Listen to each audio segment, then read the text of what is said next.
Good morning. This is from Eye Care and Heart Care Center. Myself, Dr. JB Mane. आज हम यहाँ एक patient है.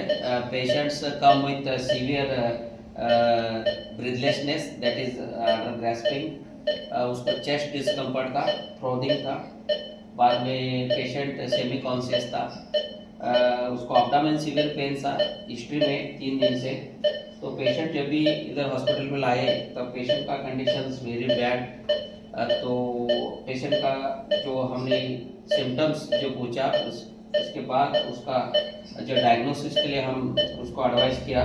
तो we are consider it is cardiac failure, that is left ventricular failure because of hypertension and because of his chronic smoker and history of hypertension. ये सब उनके साथ प्रीवियस नोन केस था. तो इंटरमीडिएट अल्कोहलिक थे patient. तो उसको patient जब भी आया तो कंडीशन वेरी बैड था. लेकिन आज पेशेंट को हम तीसरा दिन है, पेशेंट स्टेबल है. Tomorrow will do the discharge for this patients. Then patients basic जो पेशेंट का जो डायग्नोसिस के बारे में हम अभी बोला तो उसको सब इन्वेस्टिगेशन किया हमने. इन्वेस्टिगेशन में cardiac parameter low, left ventricular hypotrophy with ischaemic heart disease severe था. तो उसको सीवियर कार्डियोमेगाली एक्सरे में तो सीवियर कार्डियोमेगाली दिख रहा है, इसमें क्रॉस कार्डियोमेगाली है. तो इको में जो पंपिंग है 35% है. तो non case of this hypertension and chronic smoker, ये बेसिक कॉज उनके लिए ये सब कॉम्प्लिकेशन पेशेंट में आए. तो what is the left ventricular failure and hypertension. Patient जब भी आपने जो हैबिट लाइफस्टाइल से कंट्रोल नहीं रखता तो ऐसे कॉम्प्लिकेशन पेशेंट में सडन आते हैं. तो पेशेंट आईसीयू में जब भी आते हैं तब पेशेंट का कंडीशन जो होता है ब्रीथलेसनेस, ये सीवियर सिम्टम्स था, फ्रोथिंग था और रेस्टलेसनेस था. पेशेंट सीवियर अब्डोमेन पेन बोलता था. लेकिन हम जब भी उसको कंसिडर किया अब्डोमेन पैरामीटर में उतना क्या स्पेसिफिक हम फाइंड आउट नहीं किया. तो चेस्ट में स्पेसिफिक सिम्टम्स को during ECG, echo and X ray में उनका चेस्ट में और ब्लड पैरामीटर में ब्लड में उसका पल्मोनर हाइपरटेंशन मिला, डी डबर ज़्यादा था. उसमें ट्रॉफाई टेस्ट किया तो उसका अबाउ 40 आ गया. तो उसको हम coagulation disorder because of ischaemic heart disease में अनस्टेबल एंजाइम में इन्फार्क्ट जैसे सिम्टम्स थे उसको. थर्ड थिंग्स उसका hepatorenal failure means hepatic dysfunction में था. लिवर डिस्फंक्शन में सब इलेक्ट्री बढ़ गया उसका. तो क्रिएटिन यूरिया भी मोर देन 2 और यूरिया मोर देन 90 ऐसा बढ़ गया. तो सब सिम्टम्स लेके इसको 5 वाइटल ऑर्गन है वो सब इन्वॉल्व इसमें हुए थे.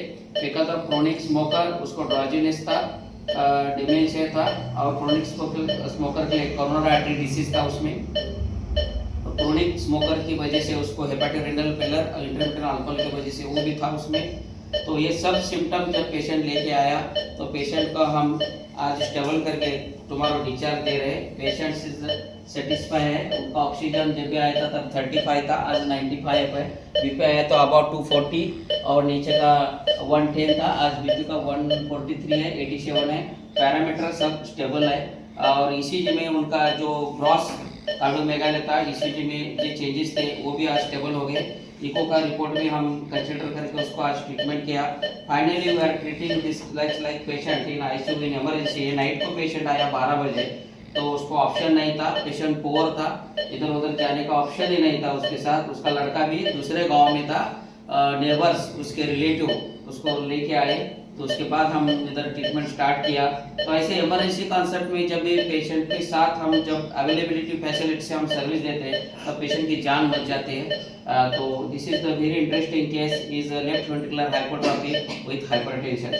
हाइपरटेंशन मीन्स जो हार्ट के ऊपर लोड आता है और कंसिस्टेंसी लोड कंट्रोल नहीं होते तो उसकी वजह से अनट्रीटेबल हाइपरटेंशन आई है. और सेकंड थिंग्स उसको कंटिन्यूस हाइपरटेंशन होने से हाइपरटेंशन लेफ्ट वेंट्रिकुलर फेलर में गया, हार्ट के फेलर में. तो ऐसा हार्ट फेलर होने के बाद पेशेंट को ब्रीथलेसनेस हो गया, ऑक्सीजन डाउन हो गया, चेस्ट कंजेशन हो गया. तो उसके बाद उसको स्टेबल करने के लिए हम डायग्नोसिस और इन्वेस्टिगेशन फार के ट्रीटमेंट स्टार्ट किया.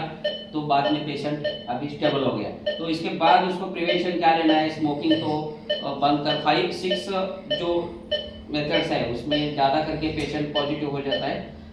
किसी पेशेंट में जिस हैबिट और लाइफस्टाइल में 6 थिंग्स जब रहेंगे उसमें से 3 जब और 2 जब पेशेंट के अंदर जो लाइफस्टाइल में रहेंगे तो 100% उसको cardiac otherwise complication vital organ में आता रहता है। तो उसमें 6 कौन सा है बोले तो एक तो आपका हैबिट में एक्सरसाइज कम होना, सेकंड थिंग्स बैड हैबिट में कंटिन्यूस स्मोकिंग करना और अल्कोहलिक लेना, थर्ड डाइट में आप ज़्यादा करके नॉनवेज लेने का, हाई कोलेस्ट्रॉल डाइट में जब आप नॉनवेज ज़्यादा लेते हैं तो उसका वजह हो सकती है।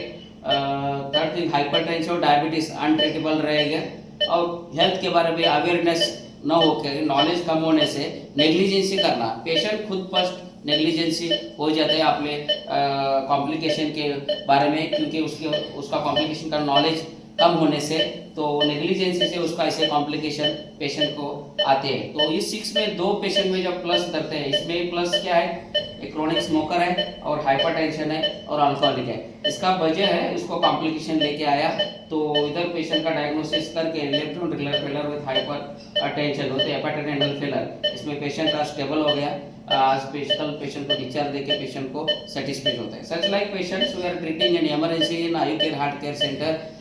पेशेंट की जो डायग्नोसिस राइट टू टाइम होने से, राइट टू टाइम से ट्रीटमेंट देने से पेशेंट बच जाता है। और हम आगे उसको एंजियोग्राफी के लिए एडवाइस किया है। नेक्स्ट जाके वो कोरोनरी आर्टरी डिसीज, क्योंकि उसका टॉप वायर टेस्ट पॉजिटिव आ गया, डी डायमर पॉजिटिव आ गया, वो क्रोनिक हिस्ट्री ऑफ स्मोकर, तो हम एंजियोग्राफी के लिए उसको एडवाइस कर रहे हैं। बाद में उसको कार्डियक इन्वॉल्वमेंट में मल्टीपल ब्लॉक्स रहेगा, ऐसा हमारा डायग्नोसिस में, प्रिविजनल डायग्नोसिस में पता चलता है। तो आगे देखकर उसको हम treatment according to heart stability के लिए करेंगे।